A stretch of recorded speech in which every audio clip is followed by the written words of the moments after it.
Join me for episode 242 of Care More, Be Better, interviewing Kelsey Timmerman about his new book. Talk about what you misunderstood and what changed for you in doing this research. Yeah, I mean, farming can be really hard work. And if you're not farming industrially, it requires more hands in the soil and eyes and hearts and on the ground. So I think that's one thing that maybe folks don't realize. The economics of farming are tipping out of the farmer's favor, whether it's the farmer here in the United States or around the world, they're being pinched. The price of the value that they get for their commodity corn or soybeans has really gone down, and the cost of the inputs have gone up. As one of my farm friends put it, the farmers are being farmed. And that's what I mean by getting active in some of these things. It doesn't take away from your life.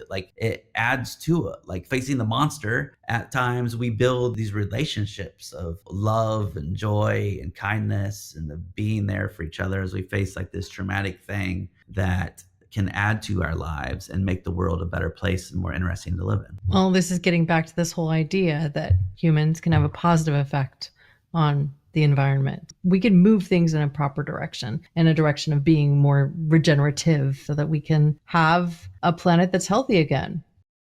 We also talk about the human impact, the health impact, Many and the mental impact. People in our rural communities are having worse health outcomes and also mental health outcomes. Yeah, it's the highest suicide rate for profession is among farmers.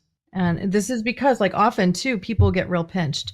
They have a situation where their family has been running a farm for generations and something happens on the farm. They need to replace a big piece of equipment. They can't get the loan for it, because they've changed how we farm so much to be more this industrial ag perspective. It's like a piece of farm equipment might be $1 million. It's like big combine harvester, or that big combine harvester is being shared amongst multiple farms.